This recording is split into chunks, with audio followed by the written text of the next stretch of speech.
The first question we have is just if you can tell us a little bit about how you first got into baseball, like your first baseball experience. Well, you know what?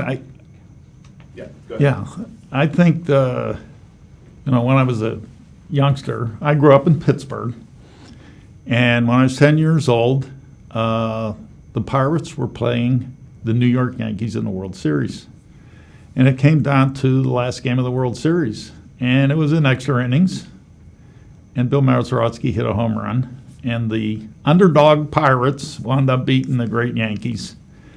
And being 10 years old, I was in Little League. So I'm just saying that became a little bit of a passion for me, to the point where I think my mother had a conference with my fourth grade teacher, and the fourth grade teacher said, your son could be a good student if he just put that ball and bat down. So, and then that wound up going through to high school. I played in high school. I went to Pitt, University of Pittsburgh, and I walked on as a baseball player, did not have a scholarship. And then after my sophomore year, they did give me a scholarship, and then played well enough that I was drafted by the Pirates in the 6th round. And then that was pretty much history of that. I played 6 years in the minor leagues, 4 years in the major leagues. The last year in 1981 with the Blue Jays. And then I was offered an opportunity to go to Japan and play. And so I was there 4 years, played in Japan, came back, got into coaching, was with the Expos for 6 years as a coach, 3 years with the Angels as a coach. Then I managed in the minor leagues with the Red Sox for 4 years, Oakland as a coach for 4 years, Oakland as the manager for 4 years, and then 2 years as the manager in Milwaukee. So pretty much my whole life was in baseball. So it's a shame I went to school, got an engineering degree, never used it, but baseball wound up consuming my whole productive life. Very good. Could you tell us a little more about what led you to play in Japan, and how did you end up joining the Chunichi Dragons? Well, as I mentioned earlier, I played 6 years in the minor leagues, 4 years in the major leagues. I wound up getting a little bit under 400 at-bats in 4 years in the major leagues, so I never really got a chance to play every day. After the 1981 season in Toronto, I was contacted by a gentleman that worked for the Chunichi Dragons. His name was Jim Marshall. He asked me if I was interested in playing in Japan. And I felt that that was going to be an opportunity for me to go and, number one, take the challenge of going over and playing in Japan. And number two, getting a little bit of a yardstick on my ability as a player and being able to play every day. So with those three things in mind, I went over there and played for 4 years and fulfilled all of them. And it was just a wonderful experience for myself as a player, and a wonderful experience for my family to go there and experience a different culture. Do you remember how you felt when the decision was made to join the Dragons? Were you excited, or were you had mixed feelings, or what was your emotion? Do you remember? I think I pretty much talked to Mr. Marshall, and he kind of offered me a contract, and it was for more money than I made with the Blue Jays. And I didn't even ask my wife. I went home and said, we're going to Japan. And she was like, what? And I think she remembered we played winter ball in Venezuela, so she was saying what are we getting ourselves into? So we didn't know a whole lot about Japan. But I was pretty much committed, listening to Mr. Marshall saying, we expect you to come here, play every day, contribute to the team. And I was saying, I think I have the ability to go over there and play well. Do you remember your first impressions when you landed in Japan, and also when you first joined the team and met your teammates? Well, one of the things I had in mind deep down inside was I'm going to Japan and I'm going to do, it's that old saying of when in Rome, do as the Romans do. So I was going to go ahead and join my teammates and stuff like that. And I remember getting off the plane and getting met at Narita Airport with my interpreter. And there I am. I got a briefcase and I got a nice coat on. I'm wearing glasses, and one of the headlines in the paper was Chunichi went to get a ball player, and they wound up getting a school teacher. So I'll never forget that. Okay.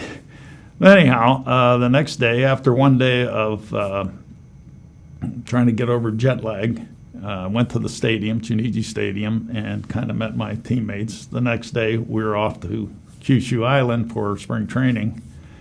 And that was an interesting kind of immersion thing. I'm getting immersed into Japanese baseball and to see how they did everything. All the training that's involved, all the attention to detail, stressing the technique, and basically it was sunrise to sunset as far as your training was concerned. So I might have been a little shocked at that, but I was ready for it. It seems, though, that you achieved almost instant success in Japan in your first year with kind of a crazy high batting average, home runs, RBIs. To achieve this success, was the transition easy for you? Was the spring training kind of helpful in order to get you set? Well, in spring training, again, it was a rigorous schedule. And one of the things that they do is, kind of setting the tone for it. You get up in the morning, 8 o'clock, you take a walk. You go to this little park, and you do your stretching. And this is a team. The whole team does this. Then you go back to the hotel, they have breakfast for you. You put your uniform on, you go to the stadium, 10 o'clock in the morning, and they have 1 hour of what they call conditioning, okay? So a tremendous amount of exercises and things like that. So they're going to get you in shape. And then the amount of batting practice that you have every day is amazing. So you may get up there and swing the bat for 20 minutes. So you go to the soft toss, you do 5 minutes, and then you get in this cage and you're hitting off a right-handed pitcher, 5 minutes, and then this cage, they have a curveball machine set up, so you're hitting curveballs, and then you get in this cage and you're hitting off a left-handed pitcher. So you get 20 minutes worth of swing. So if you can't get yourself dialed in with all that practice, you're probably not good enough to play there. So they put you through a rigorous schedule. They got a lot of coaches looking at your technique, helping you out. And I'm going to say I was probably, at the end of my career, a better hitter than I ever was in the States. And do you think that had something to do with the spring training, the regimented training Well, the training and the amount, but the way the Japanese studied the batting swing and the technique that you needed to have in order to, say, pull the ball or hit the ball to right field or hit the breaking ball, they paid attention to that technique, and they were able to, I was receptive to their teaching, and I just ran with it. So it was very helpful to me. Now, was it the same for all foreign players who played in Japan? Did all foreign players practice in the same schedule that the Japanese players did, or did some not do it, or how did that work? Well, I can only speak for myself, okay. The other thing that was unique with the Dragons for the 4 years I was there, I was the only American player. So here again, I couldn't look at the other guy saying, look, he's not doing anything, or that's not the way he does it, whatever. I was the only American player. And like I said, I felt like when in Japan I was going to do it and I was going to join my teammates. So I stayed at the Japanese hotels, sit down and eat dinner afterwards, which is a unique experience. Traveled together, which is something else, a lot different than the way I had it when I was in the United States.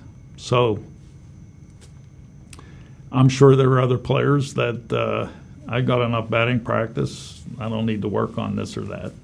I was basically a very good AAA player in the United States and a marginal major league player, whereas there were major league players that had been on the All-Star team or in the World Series, and they were on the other teams. And I'm sure that the management on those teams let them go at their own pace. My pace was going to be what my teammates were doing.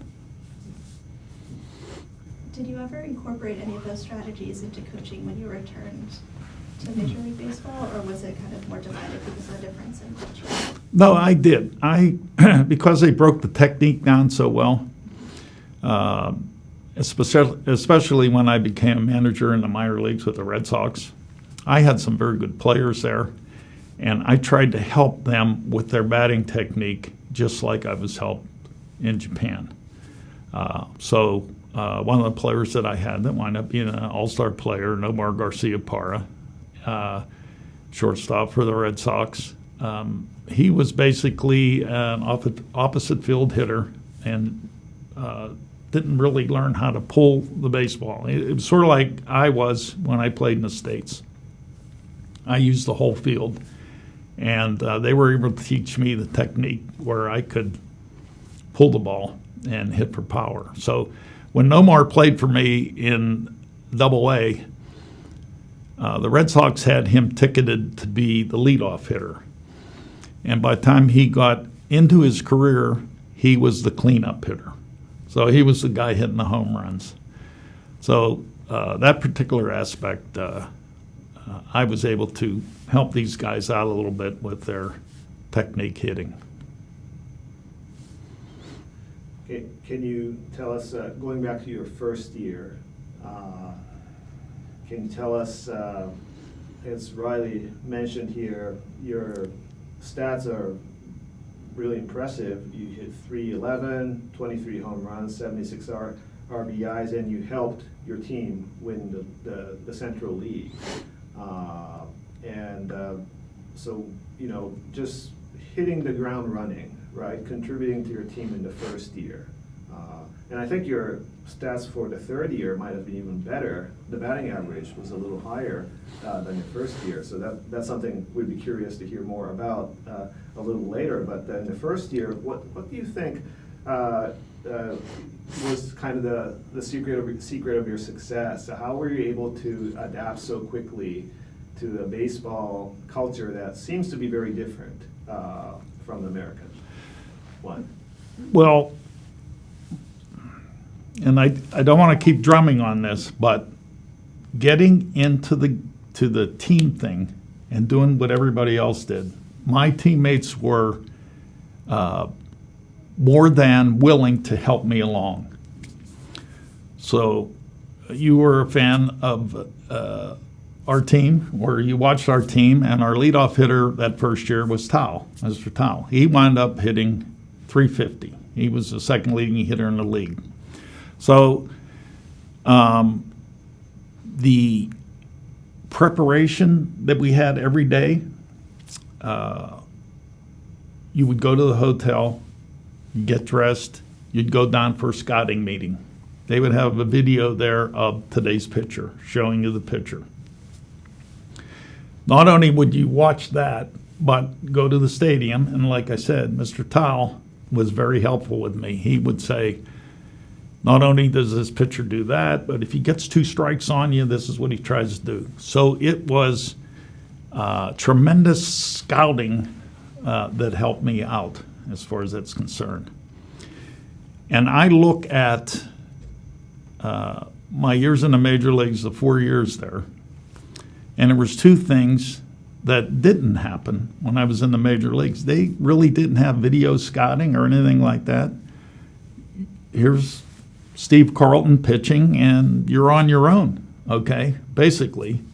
And the hitting coaches that I had, you know, they had basic things like swing down on the ball or whatever. Even Ted Williams came to our camp when I was with the Blue Jays, and his basic message was the pitcher's throwing the ball downhill a little bit, so you need to have a swing that's going uphill a little bit, okay? But nothing that involved your body movements as far as keep this elbow in here, back of the hand of the pitcher, don't open up too soon, you know, things like that I learned in Japan.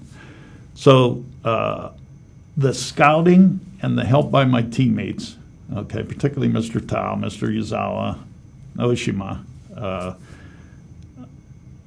they really felt that we had a good chance to win, and they were out there to help me along. So I appreciated everything they helped me with. Could you tell us a little bit more about your relationship with your teammates?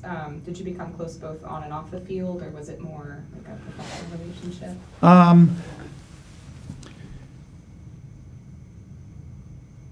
Like I said, I stayed at the Japanese hotels. So particularly this one hotel in Osaka. I remember the name of the hotel like it was yesterday. Okay, Takazona Hotel. And I said earlier, you dress at the hotel and go to the ballpark, come back, take your shower there, and then everybody goes up to eat the dinner. And they had, you would sit on the tatami, okay, and then they had teppanyaki one night where they had this iron plate, and you would sit around the table, and not everybody have a beer, but I'd have a beer, and the other guys would have a beer, and you'd have a little glass there where you really didn't drink out of your bottle, okay? The guy sitting next to you said, "You want some beer?" And he would pour the beer in your cup. So that's the kind of relationship you had with those players. And then first thing you put on there was your meat, and you'd cook the meat, and then put the vegetables on there, and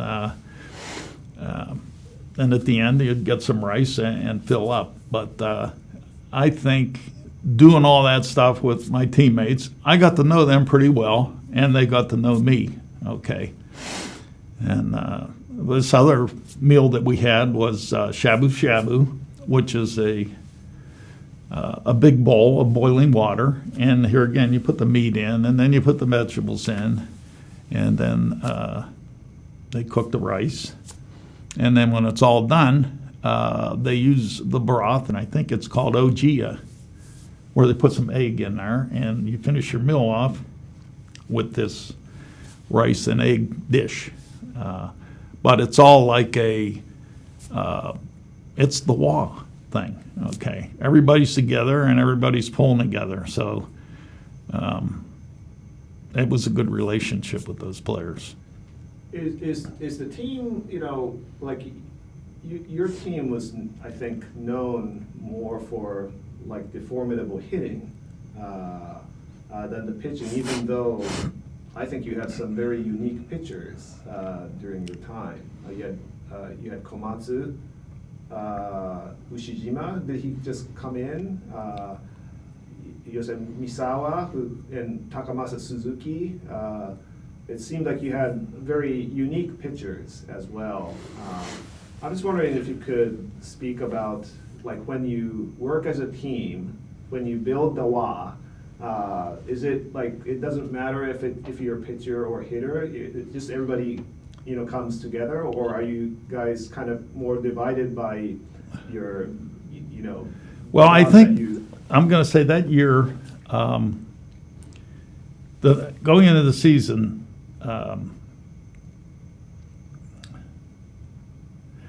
the number one pitcher was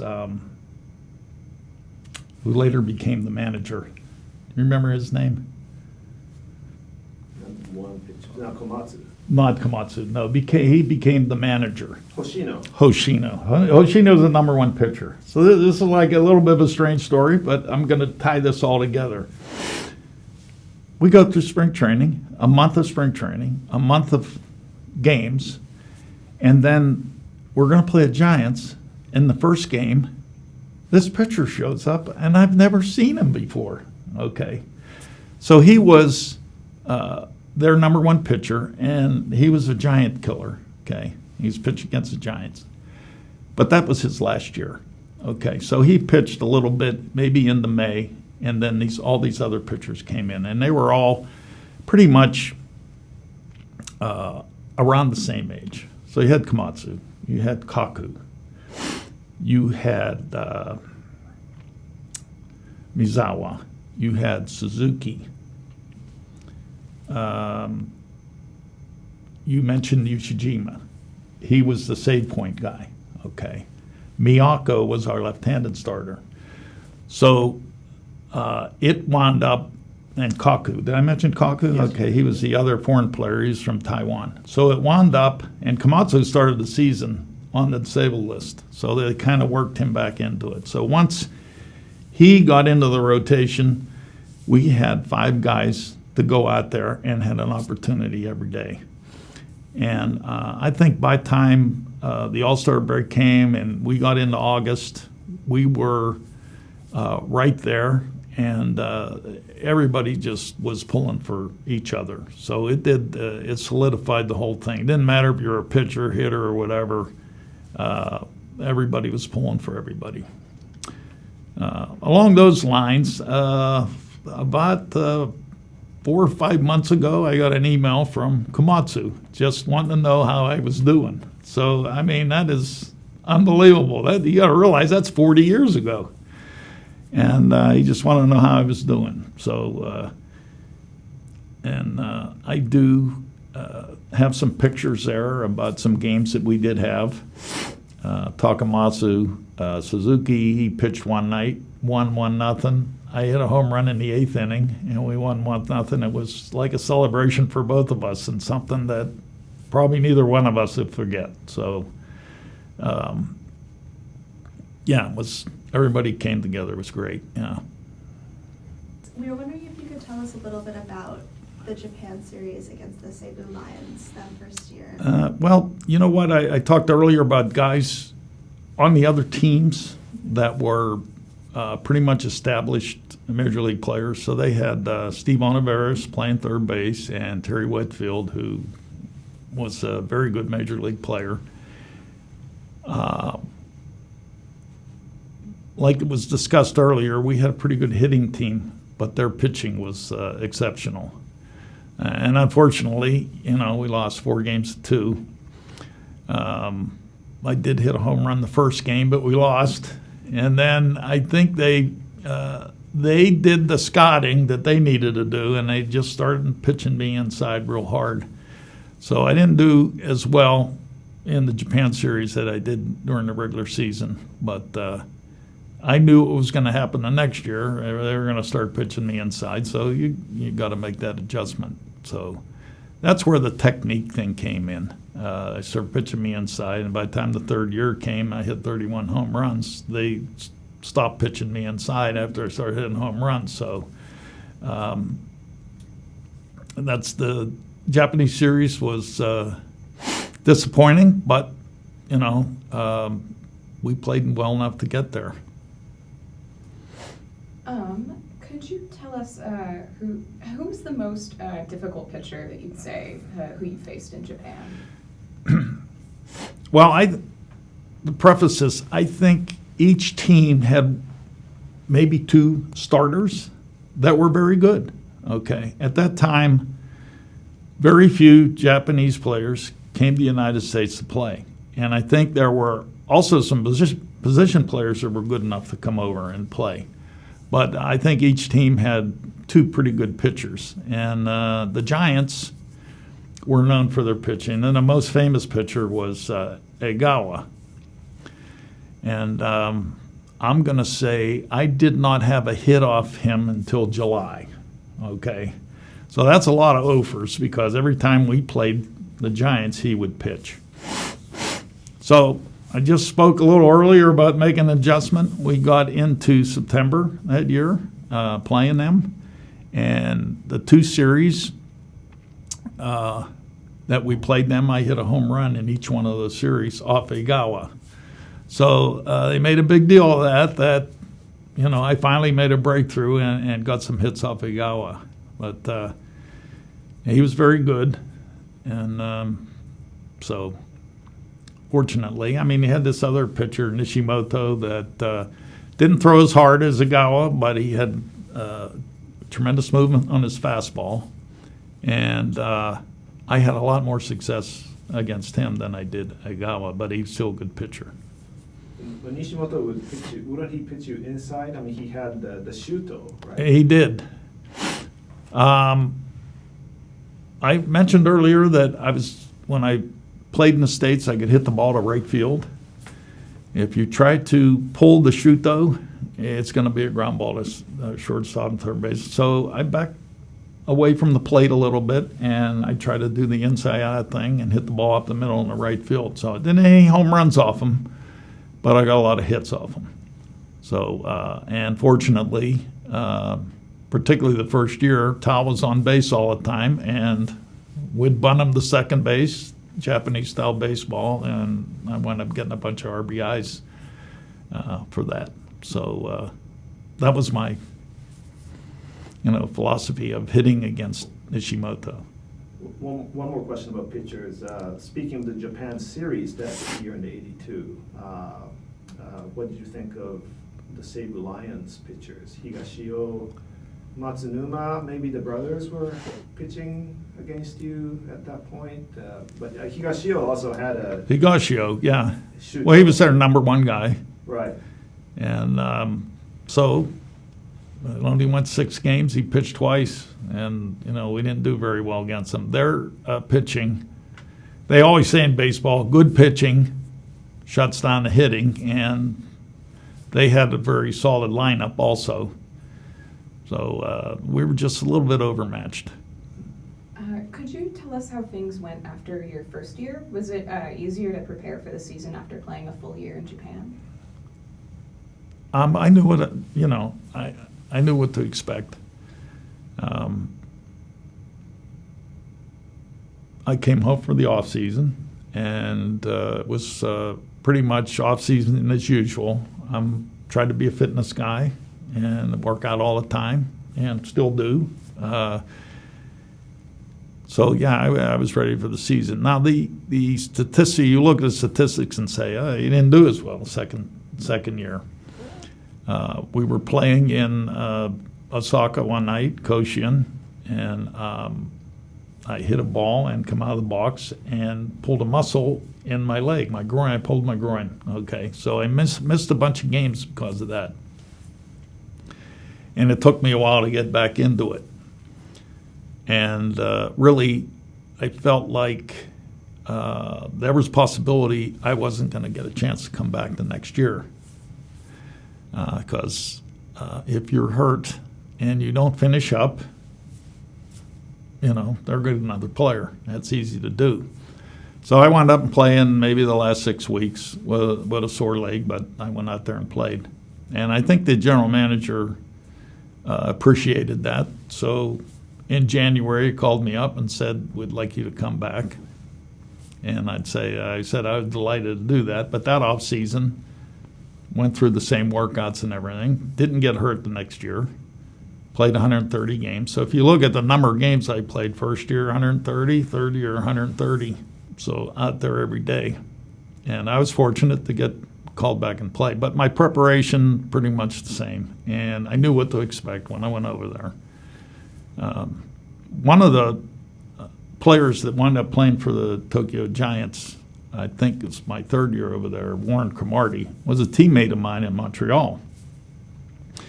So when he signed his contract to go to Japan, he said, you know what? He lived in Miami. He says, I've got a cage in my backyard. Do you think I should take some extra hitting before I get over?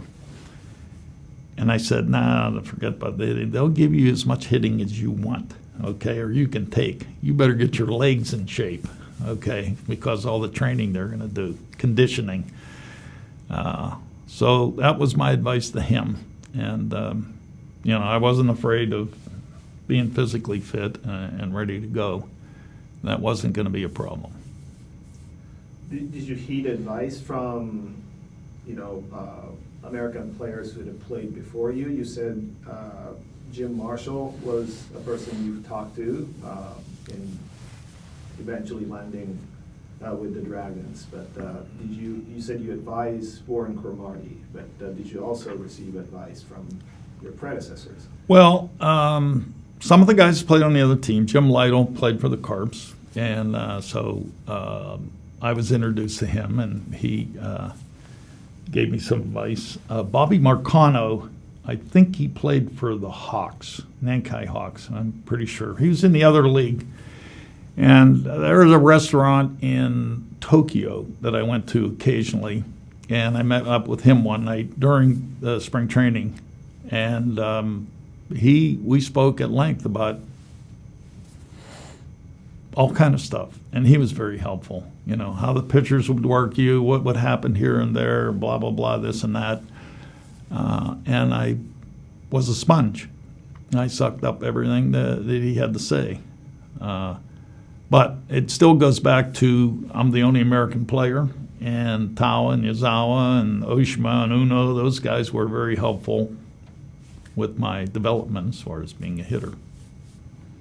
And he offered you advice about how to kind of change and adapt to Japanese baseball. Were the things that he warned, like the differences he warned you about, were they things that you realized, like when you started playing, or was there? Let's start with that question Yes, one more of time. course. When you sat down and talked with American players who had been in Japan, Right. were there any big differences about American and Japanese baseball that they warned you about? And were those things that you realized when you started playing? Well, probably the most frequently asked question is, what's the difference between Japanese baseball and American baseball? And I just say the bases are 90 feet. The pitcher's 60 feet, 6 inches away from you. If you think you can hit, the pitcher's going to let you know. If you think you can pitch, the hitters are going to let you know. Okay, so as far as adapting to the culture, there are things that you need to realize. There's a little bit of a chain of command, okay? So if I had a problem, I'd go to the interpreter, and he would go to the assistant hitting coach, and the assistant hitting coach would talk to the hitting coach, and he would go to the head coach. By the time it went up to the manager and it came back down, the problem was gone. So you have to worry about it, okay? There was a little bit of a hierarchy with the players, okay? I mentioned Hoshino before, and he was the most senior player on the team. And when we went on our first road trip into Tokyo, I think he was elected to welcome the Gaijin player, okay? So after one of the games, he said, come on, let's go. We're going to Ginza, which is a high-class area in Tokyo, and he took me to dinner to welcome me to the team. So you had to learn that, too. There were actually 2 locker rooms. There was the upstairs locker room where the veteran players were, and then there was the downstairs locker room where the rookies were. You had to earn your way up to the upstairs. So all those things worked out, while I was there, but that was all part of adapting to the culture. I mean, I became a major league manager. It was nothing for one of the players that had a complaint to storm right in and start yelling at me, okay? That was typical. This didn't happen in Japan, okay? You had to take it through the different channels in order to get your problem resolved.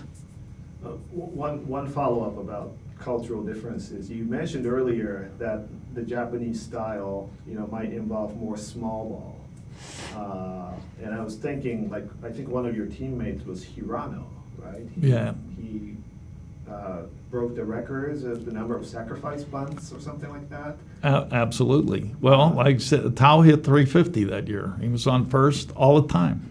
So he was the second hitter, he's bunting, and I'm the third hitter, okay? So I had somebody in scoring position most of the time.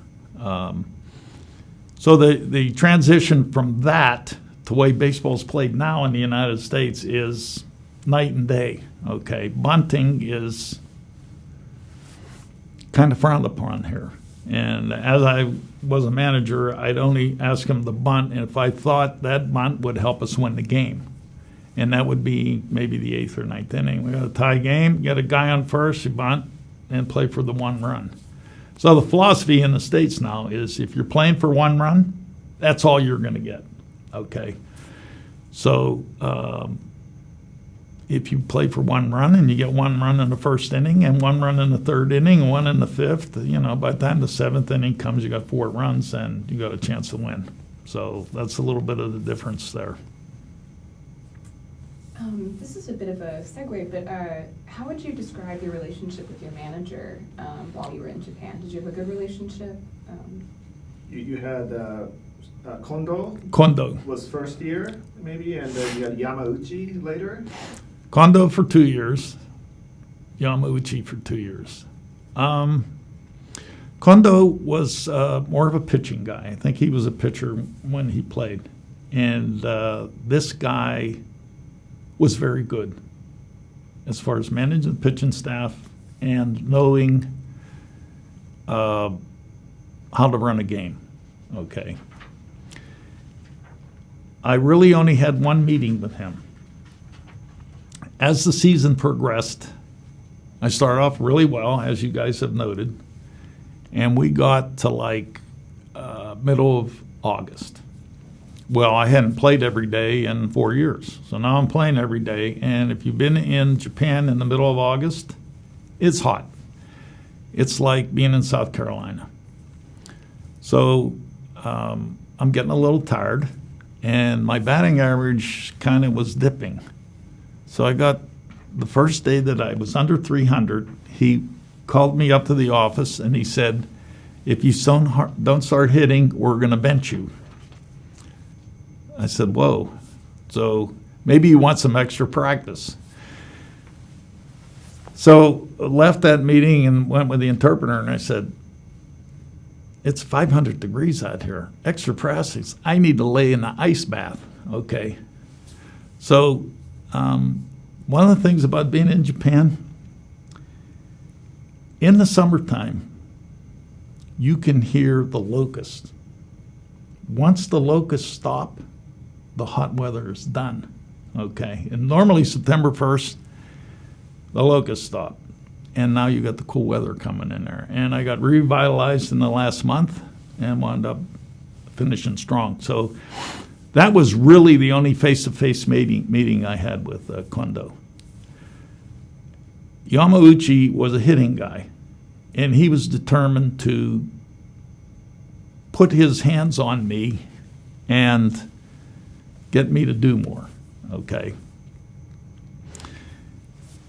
They had him as a manager. He was a hitting guy. Then they had a hitting coach, and then they had an assistant hitting coach. So the assistant hitting coach I was good with. He knew me and knew how to help me out. Yamauchi, I was been there 2 years already. This guy knew me like the back of his hand. So it was a little tough, But, I'll try this or that or whatever. And wound up having a great year, okay, the 31 home run year. But he wanted a lot out of the foreign player. So he didn't think I was going to give him as much. Okay. Now, that third year, as was mentioned before, we had great hitters on our team. We really did. We had 4 guys hit 30 home runs that year. We should have won the league easy. Okay. If Kondo would have stayed another year, we would have won the league. Trust me, because he knew how to run the pitching staff. He was a very good manager as far as running the game. And we wound up losing, I believe, by 2 games to the Carp. But whatever. So the next year, I go out, and we were in Sapporo, injured my finger. I dove back in the base. I think it was Shinozuka for the Giants. Yes. He put his knee down on my finger. I picked my hand up, and my finger just went like that. So they sewed it up. I got infected. Came back and played, but the grip on my right hand not very well. So they felt like they wanted to get another player that probably be able to hit 40 home runs or whatever and help them out. So, that was the end of my playing days in Japan. So you mentioned a little bit, but we're wondering if you could tell us about how things unfolded during the final weeks of your career in Japan. The final weeks? Well, they brought me in. They had a meeting with me and said, we're probably not going to bring you back and would like you to stay for the Giants game, the last game against the Giants. And I said, I'd be more than happy to do that. I was fine with that. And they had drafted a young player, Fujio, and he was going to be the heir apparent at third base. So I had no problem with that. I enjoyed my time there. I was 35 years old there, and I was grateful for those 4 years. Like I said, I thought it was done after the second year. So I stuck around and went to the ballpark, this and that. So we were going to play the Giants. We had a 2-game series with them, and sat on the bench. Fujio played. And the last inning or the 8th inning, they sent me up there to hit, and I got a hit. Okay. So the next night, I go to the ballpark, and I knew that's going to be my last night, and I wanted to kind of say goodbye to my teammates. So, had been with them and being around them, I knew most of their habits. Okay, so the younger interpreter, we went out shopping. So I bought a big fishing net, okay, and I bought a medicine kit, okay, and I bought an alarm clock, and I bought a bunch of other stuff. But anyhow, we got done with our batting practice, and we went into the locker room. So I just wanted to thank these guys for, being around them and everything. And our first baseman was Zawa, and I said, well, the present I got for you is this fishing net. All those high throws I made, if you'd had that fishing net, you would have caught all of them. And our pitcher, Ishigina, who we talked about, he was late a lot. So I gave him an alarm clock. I said, wake up. Okay. And the our catcher, was hurt a lot. I gave him a medicine kit. Okay. And some other things for, some of the other guys. And they all got a kick out of that.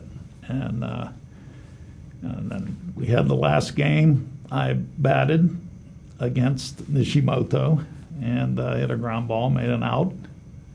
Went to third base. And the last hitter, I think it was Shinozuka, hit the ground ball to me, and I made an error. So even the Giants fans were cheering me, okay? So it was something else. And Komatsu was the last pitcher, and he gave me the ball.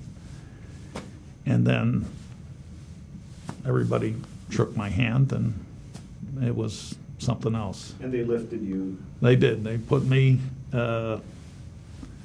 there's a Japanese term for that. What's the term? Doage? Doage. So they would give me a doage. I only seen that a couple other times, and they did that to the manager when we won. Okay?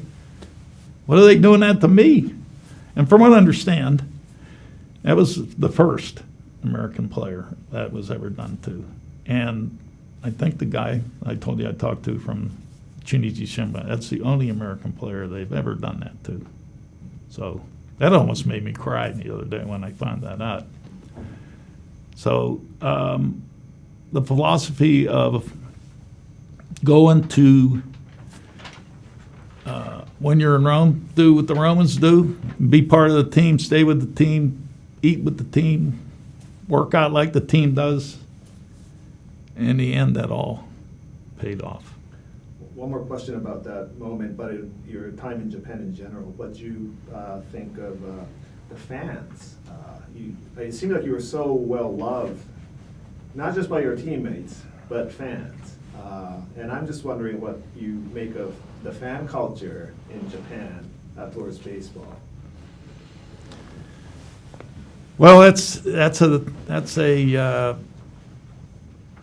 fans were something else. They had a video that they sent me of the Doel game. Okay, so the fans in right field, you could hear that what they were doing that. You could hear them chanting "Mocha, Mocha, Mocha." There's 35,000 people there at the game, and it went on and on. It was something else. So, yeah, the fans were great. I'll give you a story. I already told you about the Suzuki. I hit the home run in the 8th inning, and Suzuki complete game China 1-0. That game was my 3rd year there. And my mother, my sister came to Japan to help my wife go back to the United States because we were going to have our 2nd child. They were in the stands for that game. So my wife looks at my mother and says, "We got to leave." My mother says, "What are you talking about? I don't want to leave." No, we got to leave. So, I mean, they knew, my mother was there and my wife was there. They knew who they were. They go out and get in the taxi. They get the taxi surrounded. They had a hard time getting the taxi out of the stadium. That's was something else. So, yeah, my mother's sticking her head out the door or window and she's signing autographs. My mother's signing autographs. Was something else. But the fans were, terrific. Yeah.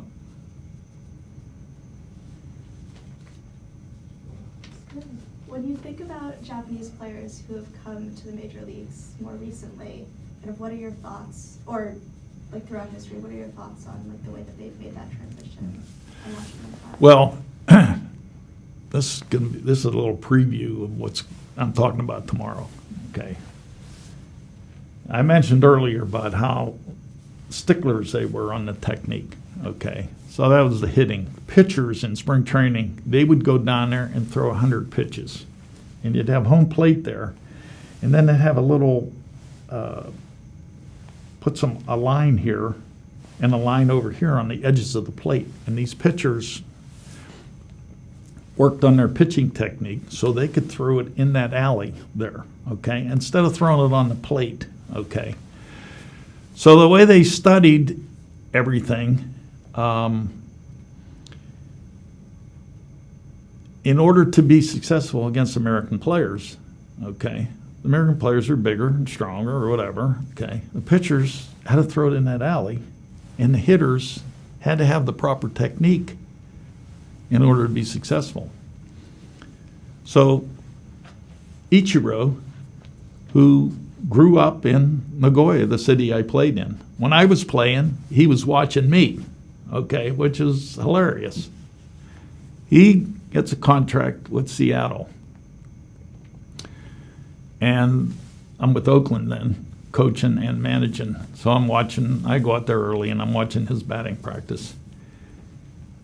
And he could just stand there and with this right technique, just hit 10 in a row over the fence. So in 2005, I was a coach in the Major League All-Star Game.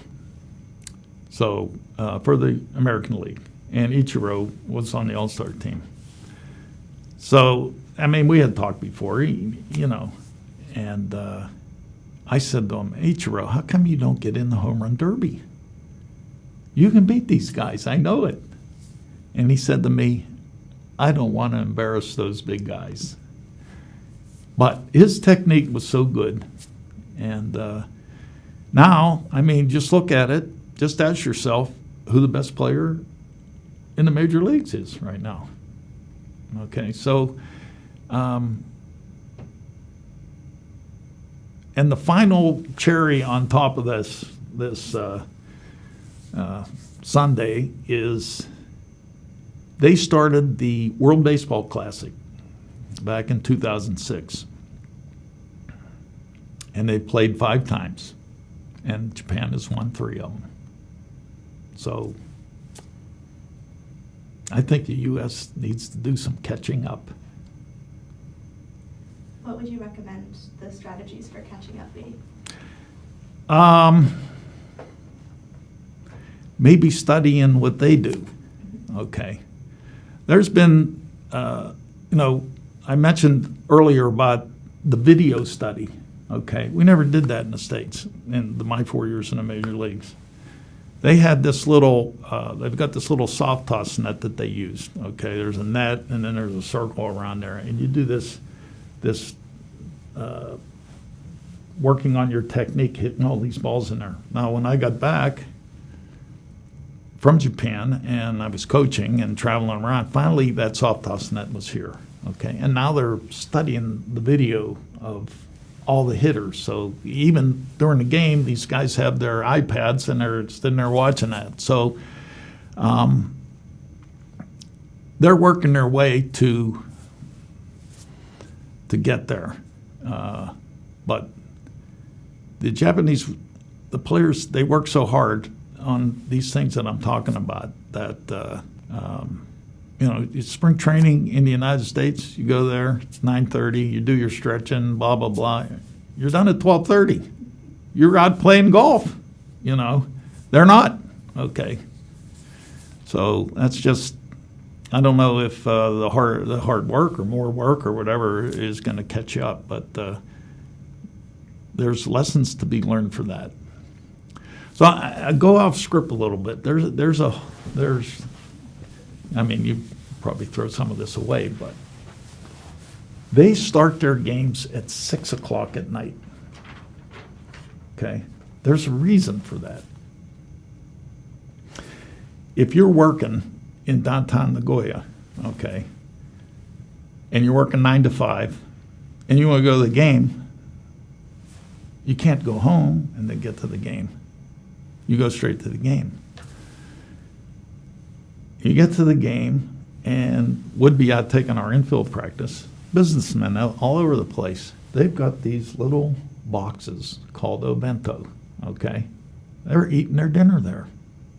Can you imagine all the concession money that they're pulling in? They also start at 9 o'clock to accommodate the fans, okay? The fans get there. The game is going to be 3 hours and 15 minutes or 9 innings, okay? Or they have a tie game. So if you go through 9 innings and it's a tie game and you haven't gone past 3 hours and 15 minutes, you play the 10th inning or the 11th inning. But if it's 9 innings and it's 3 hours and 15 minutes, that's the end of the game. The reason, the trains stop running at 10 o'clock. So the fans can get on the local train and get home. So they're accommodating the fans.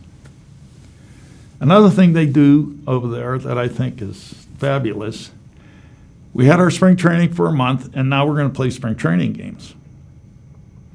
So this is a lot I'm going to cover tomorrow, but we took a bus tour of Kyushu Island, and we would take our major league team, Japanese major league team, and play other major league teams on Kyushu Island. So we would go to Kagoshima, we would go to Sasebo, we would go to Nagasaki. And I'm saying these are small cities, but they're really not. They're over 1 million people. And could you imagine, like, the Atlanta Braves saying, okay, we're going to play the Yankees an exhibition game in Macon, Georgia. Okay. But that would give the people in Macon, Georgia, an opportunity to see a real live major league game. Okay. And they do the same thing in the regular season. Okay. We went to Oita, which was on Kyushu Island. We went to Hamamatsu. We went to Sendai, which is on the Honshu. We went up to Sapporo, which is up on the northernmost island of Hokkaido, and played regular season games. So the Japanese take the game to the fans. Oh, they take the game to the fans, whereas here, for the most part, the fans have to come to the game. So if you're in Hokkaido and they've got a 2-game series, Giants against the Dragons, there's going to be a ton of people that live on in Sapporo, go to that game and have interest in the game. So when we say baseball is our national pastime, they mean it in Japan because they take the game to the fans.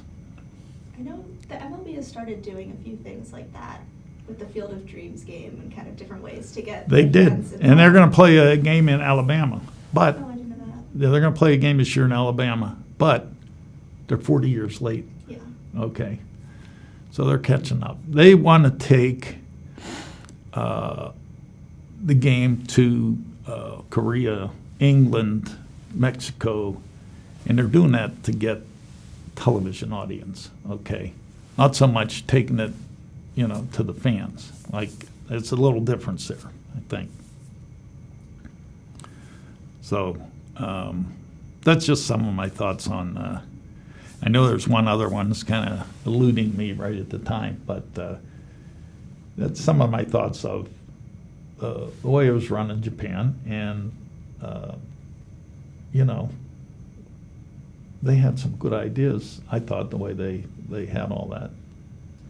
So, Maybe the last question, you mentioned the Korea series, but do you follow Ohtani? I'm wondering if you have any comments on what you think about him. I just think it's amazing to be able to do both things, to have that much talent. I mean, I've always been, there's no question in my mind that the greatest player of all time is Babe Ruth, okay? When guys were hitting 10 home runs, he was hitting 60, okay? But not just that, and I know the historian we'll run into him tomorrow for Babe Ruth. So I looked up a few things. He stopped pitching in 1918 when he was the Red Sox, not pitching. In 1932, he pitched 2 games, 2 complete games. In 1934, he pitched 2 more games, complete games. Can you imagine not pitching and the manager says, "Hey, babe, we're a little short on pitching. You got anything in you?" So, yeah, I'll go out there. He pitches 9 innings twice. Are you kidding me? Okay. So to look at Ohtani and have him go out there and pitch 9 innings, or I don't know how many complete games he has, go out there and pitch and still be able to get up there and hit a bunch of home runs. His swing is awesome. Bigger, he's a much bigger player than the players that I was around when I was in Japan. But that's a tremendous amount of talent. Yeah, tremendous amount of talent. So take my hat off to him. Yeah, I'm hoping that Ichiro's a first time, straight into the Hall of Fame. Unanimous Hall of Fame. Yeah, first ballot. Yeah. And maybe I'll take a ride up to Cooperstown for his induction to congratulate him. So he's something else. And he, not only watching his batting practice, but I get to the ballpark early, 2 o'clock, get my lineup out, whatever, and I'd go there. And he's out there doing his conditioning, stretching and running and all that stuff.